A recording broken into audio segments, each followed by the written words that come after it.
NBA Previewpalooza. Tanking Talk! Yeah. Does this bus stop on GM Street? My name is Chris Ryan. This is Mike Lombardi. Welcome everybody. I like that. Kevin O'Connor is here. This is Tanking Talk. What is Tanking Talk? We're here to talk about this idea that started out as a secret, as a dirty thing. Nobody talked about this when the Spurs shut down David Robinson and got Tim Duncan. We didn't talk about this when I was growing up. And then all of a sudden, we're going to try to figure out historically where this starts.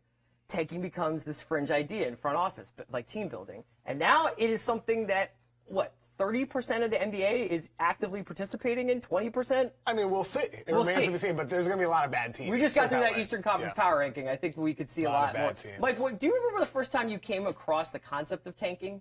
No, I don't, but I think it's a hell of an idea. If you're a GM and you think you're going to lose your job, you just say, look, we're going to tank and tell the owner that, and you got a chance to get a 4-year contract. I mean, no, this is the first I've ever heard of it. Of course, you know, this is all predicated by Josh Harris and the asset management business and how to, you know, take that concept and move it in. It's the Moneyball theory, trying to put it into basketball.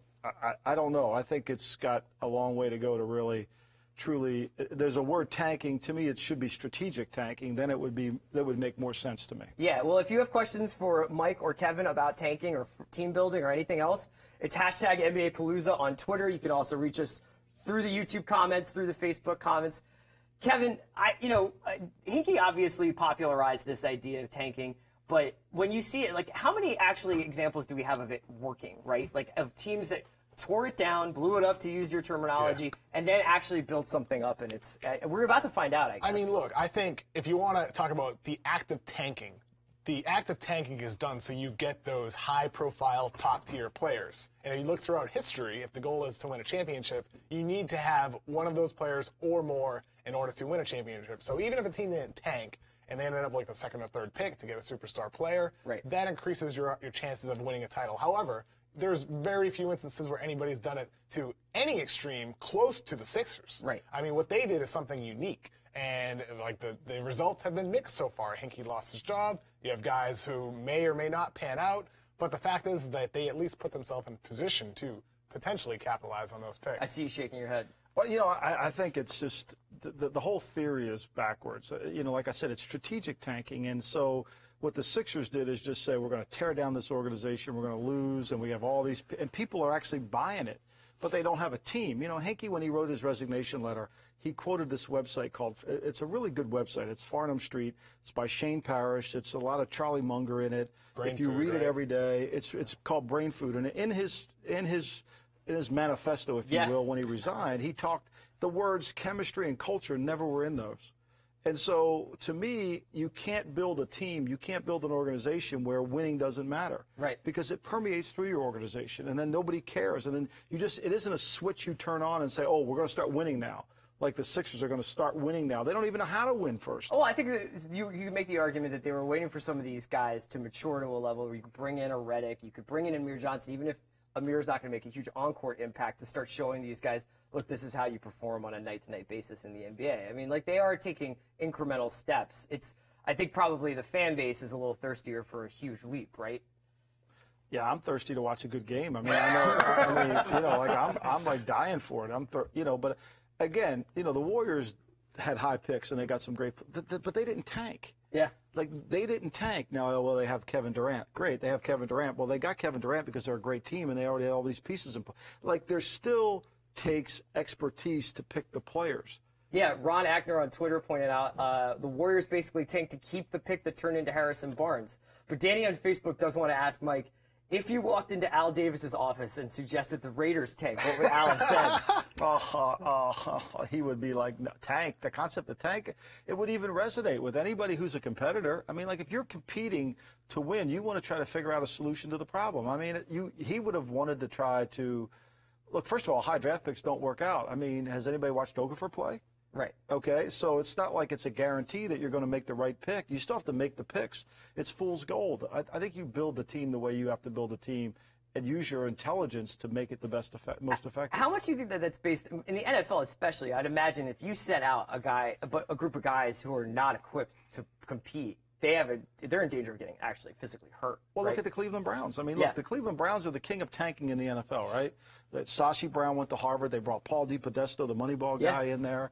And yet they've passed on Carson Wentz. They've passed on Deshaun Watson. They picked Cody Kessler over Dak Prescott. I mean, they've had all these picks, but they don't have a good team. Yeah. They're 1 in 20. They're 1 in 21 over the last 22 games. I mean, at some point in football, we know this. If you have a good quarterback, your team turns around rather quickly. Yes. I mean, the Houston Texans couldn't score 30 points to save their life. They get Deshaun Watson, all of a sudden they score 30 on a regular basis. Right. So, like, there's proof of that's why quarterbacks are the highest paid players in the league. So, like, on one hand, the Browns are tanking. It's okay. They can tank. But they've made horrible picks with the tanking. Right.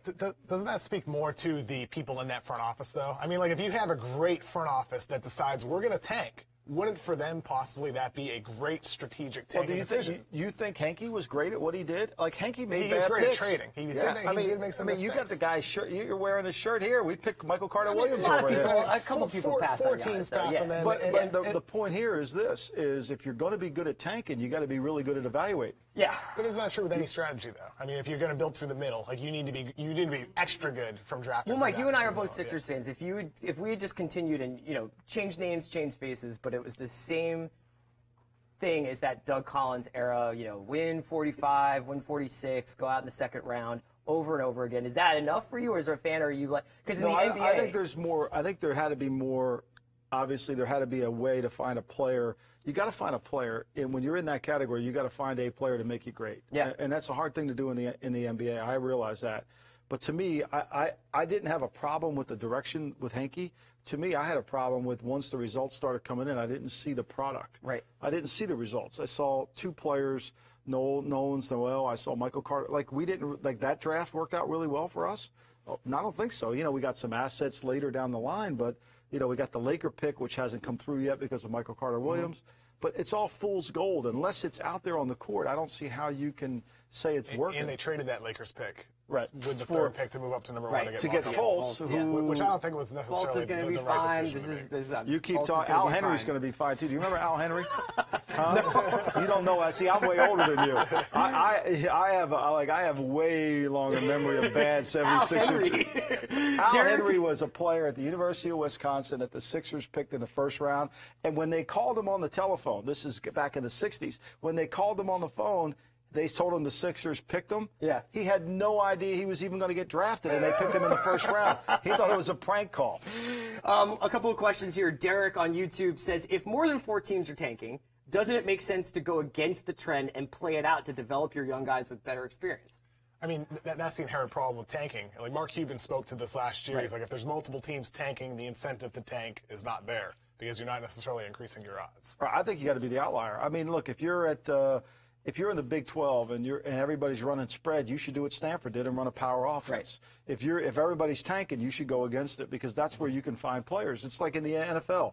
When's the best time to find players? It's not in March and April when you have to pay the most money for them. It's in September and October. I mean, Belichick addressed this the other day when he was talking about building his team. You can get better players for your team next year in September with no competition than you can if you wait around till March or April to get players when everybody's competing. So you always have to take the reverse effect if you really want to build the right organization. It's like Daryl Morey says, like everybody always thinks your team needs to be done being built in the NBA like in July. It needs to be done. When really it doesn't have to be done being built until April. Right. Like at that deadline when that's when the playoffs are. But what happens is most of the times is we lie to ourselves. The hardest thing to do in sports is in basketball and football, maybe not so much in baseball. I don't know much about baseball, but is to evaluate yourself correctly. And I think that's where when you talk about tanking, if you don't evaluate your team correctly, it's hard to tank. Yeah. And if you can't evaluate players before they come in your organization, how the hell are you going to evaluate them when they get in? Yeah. I mean, I think in some ways, the Orlando Magic are like a worse story, or not a worse story, but have done this more poorly than the Sixers, right? I feel like Orlando has missed on multiple draft picks, has changed their mind about multiple players, brought in Ibaka, sent him out again. The Oladipo, they traded him to Oklahoma. It's just like, I feel like the Sixers have at least been committed to this idea. Well, that's because their owner is committed to it. Yeah. I think what Orlando is somebody's convincing the owner to do it. Right. You know, it's like Cleveland. Somebody's convincing Jimmy Haslam to do this. How long that's going to stay, I don't know. But when your owner's an asset manager, that's where he's made his billions. It's a hell of a lot easier to convince him to keep going in this He's direction. like, the returns are coming down the line. Right. He sees it in 3 dimensions, whereas some of these owners can't see that way. That was the issue with Orlando. Then they tried to sign a bunch of guys to make a playoff push, when really they just going to end up bad contracts, like Bismack for the money he got. If you guys have questions for Mike or Kevin, hit us up on Twitter, hashtag NBA Palooza. You can also reach us through YouTube or Facebook at the Ringers accounts. Cole Lewis on Facebook: has there literally ever been an NBA champion that became champion because they tanked? He says, doesn't look like it. I don't think so. No, I mean, unless you want to say the Spurs tanked. Right. But no, I mean, they didn't really necessarily tank. So the Spurs are an interesting thing where it's kind of like what Mike's saying about, like, the idea you can tank, but you have to have a culture and you have to have a team philosophy as well. The Spurs have shown themselves to be really flexible over the years by switching from playing slow, playing defensive, playing big. Then they kind of introduced a lot of the pace and space, ball movement, and shooting threes. Then, now they're pivoting again, and they're exploiting the mid-range. They showed a kind of a recipe of how to beat Houston by, like, just crowding out the three-point line. Yeah. And they've also managed to unearth another franchise player outside. Like, was he Kawhi a lottery pick? Kawhi was 15th, I believe. Right, and they traded for him from George Indiana. Hill for him, and George Hill was a good player. Right. I mean, Popovich has spoken about, like, that was a tough deal for them to make. So obviously they had Kawhi ranked highly on their board. And, like, the Spurs are a good example of a team when it comes to culture and chemistry.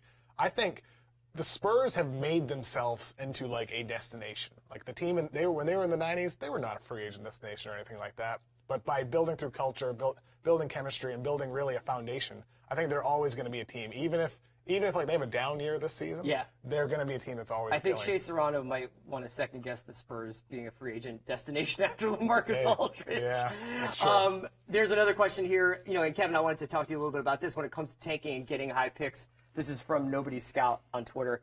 Who's in a better spot, Boston or Philly? They have different techniques, but a similar outcome. I mean, Boston is. Yeah, I mean Boston's managed to maintain. Yeah, I think to me, it's Boston. Ainge is better at his job. I mean, that's what it comes to. We can use the word tank. It really comes down to the person that's doing the job.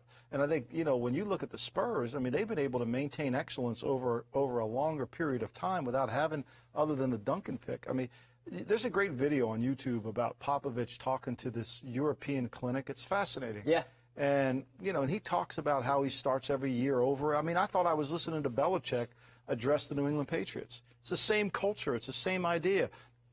Teams win, organizations wins, not one player wins. We're going to make a mistake with Aldridge. We might have made a mistake with Gilmore. Whatever it is, we just have to recognize it and move forward. And I think that he hates the three-point line, but yet he came up with a way that the corner three was where he thought was the most value. To me, that's the thought process. That's what makes you an NBA executive as opposed to some fan sitting on a couch in Des Moines. One person here, Nico2717, says the top of the NBA draft is inherently more valuable than the NFL draft because you only play five players at a time. And it does seem like a lot of gems are unearthed in those later rounds of the NFL draft. No doubt. Yeah, there is. I mean, and look, football is scheme-oriented. You could be a really good player for the Patriots, perhaps not a good player for Denver because they run different schemes. Whereas in the NBA, if you're a good player, for the Sixers, you can be a good player for Toronto. Good translates. Sometimes scheme enhances a player's ability in the NBA, in the NFL. So that always goes. But no, I mean, look, the thing you can't do in the NFL is pass a quarterback in the top 5. Right. If there's a great quarterback, you got to pick him because the success rate of quarterback in the draft is 35%. The second round, it goes down to like 8%. Right. I mean, they're hard to find quarterbacks in the second. What's the percentage of when they found Brady? It was probably less than 1%. I mean, look how lucky that is. And when you go back and do the autopsy on how they find Brady is Dick Rabine just really happened to have an instinct about the player. He passed away the year after he coached him. He knew the kid, felt like he owned the kid. Drew Henson was playing in front of Tommy, and he ended up having the right call. Yeah. It took an instinct. It took somebody. It wasn't in the numbers. It wasn't in the analytics. That's my point about this whole conversation. Is that important in a front office? Bob Myers was on NBA TV recently, and he talked about like how his whole year as the general manager of the Warriors, he needs to focus on the Golden State Warriors, but he has all his scouts that are watching college basketball, and he kind of relies on them almost to make the decision with their picks more so than what his he's own doing is the opinion. right thing. He's scouting inside out, not outside in. Yeah. Okay, so he knows his team really, really well. and he understands his team really well. He goes to practice. He scouts inside out. Whereas the scouts, they can never learn the pro game, so they scout outside in. And then he can take the information that he's hearing from them and apply it to his own team. So that's a difficult thing. That's what makes Belichick so good. He scouts inside out. Most of the guys in the NFL who are general managers, they're scouting outside in. They're going to colleges and spending all day at colleges looking at college players when they don't even know what's going on their own team. They don't know what the fifth receiver's doing on their team. They're just looking at some guy who could be a good third receiver, but he ends up being, like they're not replacing anybody. And this is a big Al Davis thing. Al Davis used to complain all the time about, I don't want to get incrementally better. Right. I want to get. He said the same thing, though. I want to get significantly better. Yeah. Well, he said that, and it almost created a stagnant turn. And in the NBA, it's. Wait, what do you mean by that? How you? Well, because we made no moves. Okay. We just kept playing the same players we were. Right. And so my point is, you have to try to get good to great. Like, you have to get incrementally better, right, so you know what there is. Yeah, Hinkie's big thing is he didn't want to get better 5 games at a time. He wanted to make the jump. Right, but he had to get better player. Yeah, it's all, but to me, where Hankey's problem was, he couldn't scout inside out. Yeah. Like, he doesn't really understand. Like, you don't tell me you know what you're doing when you have all these centers on the team and we just picked the best asset. To be fair, though, Bob Meyer is picking a college player to improve the end of his bench, whereas guys like Hinkie were picking college players to save their jobs, essentially, at a certain point, right? For sure. Like, you're basically looking for a guy who can either save, Jordan Bell. If he doesn't work out, nobody's going to hold that against Bob Meyer going forward. Of course. I guess I mean from a philosophical perspective. But I think he's got the right approach, though, Chris. I think that's the right. That's the way you have to. The way you have to know your team, and know what a player can bring to your team, and know the league. That also helps a lot. You have to know what's playing in the league. Kevin, Tyler Thursby on Facebook wants to know who's the biggest tanking prize this year, Porter, Bagley, or Luka? It's Luka Doncic, in my opinion. So can you tell our viewers, if they don't know much about Luka, like what's his sort of. What are we looking at here? So Luka's like 6'8", versatile offensively. He's a guy you can use as a playmaker, guy you can use as a spot-up shooter. Obviously, we know in today's how valuable versatility is, not just on defense, being able to defend multiple positions, but offensively being able to get inserted into different roles. High IQ player, one of the best passers you'll see at his age, and he's a super accomplished at his age level. Everything he's done overseas, everything he's done in international play. High character kid. He checks really every box you're looking for in a player. Really the only question for him is defensively, how much will he be able to develop on that end? Will he be a guy who's just is good positionally, which I think he can be, so he'll be fine. The question is what level he reaches on that end of the floor. And then my question is this, and this is where I have a problem with tanking, is where would he get picked in this draft? So say he was in this draft that just came out, the ball draft. Fulton, yeah. See, this is the problem with tanking is if you tank at the wrong draft, For sure. you end up with there's no good players. So how do you time the tank? That's definitely a difficulty. And I think, honestly, this year with 17 going into 18, I would say Doncic would probably be my one out of both classes. But after that, it's probably like a mix with Michael Porter, DeAndre Ayton, guys like that, with Markelle Fultz, the other guys that went up top, where there's kind of a blend. But Doncic, for me, is kind of ahead of all of those guys. Okay. It's like the Browns passed on Wentz. They passed on Watson. Like, there's no quarterback in this draft, all due respect to the USC Sam Darnold. Yeah. I mean, Rosen. There's no quarterback in this draft that's better than any of those two. So they've been tanking and waiting. Like, now they're left with no chair. Well, do you think that, just adding for Cleveland, do you think that they pull Kaiser and hope that he, that he gets better down the line? The odds are against that he's going to get better. I mean, he's a second-round pick. He's got inherent problems that never cure. He's not accurate. He can't control the football. If you're going to be a great quarterback in the NFL, you have to control where you put the ball. Yeah. You have to control it with really good accuracy, and you've got to be split-minded, and you've got to be split-minded in decision-making, and you've got to be quick-minded. Those are two things that he's not. It's going to be hard for him. All right, so let's just go. One last question here from Scott Sewell. If the 76ers win 45 to 50 games this year, will Sam Hinkie have a job in 2018-19? And if so, where? Orlando, Indiana, Chicago, or even New York? That's your I don't know, 40, 50 games. Let's just for the Sixers. Let's just pretend. Yeah. All right, best case scenario for the Sixers. Right. I don't know why that should have an effect on Hinkie, to be honest. Okay. I think if a team is interviewing Hinkie and they like his plan for that specific team, which wouldn't necessarily be tanking, then give him an opportunity. I think Hinkie has to address a couple issues. I think he's got to understand that he can't be in this cloak of darkness. Like, he can't just operate the way he operated. When you piss off agents, I mean, the Regent Colangelo has the job because he wouldn't return agents' phone calls. Yeah. I mean, he created a culture where nobody wanted to come play for him. I mean, if that's what he's going to try to do again, I don't think he'll get another job. But if he says, look, I learned from my mistakes in Philadelphia, here's my plan, I think I need to do this, this, and this better, then and if he can sell that and he's going to take action on it, then certainly he deserves another opportunity. Yeah, you know, also, 100% maybe he agree. gets a job where he doesn't have to rebuild the team. He can just improve it. For All sure. right, we're going to wrap it up there. This has been Tanking Talk from Mike Lombardi and Kevin O'Connor. I'm Chris Ryan. Stick with the NBA Previewpalooza because we've got a ton of stuff coming up. More division previews. We'll be walking you right up to Celtics Cavs tonight.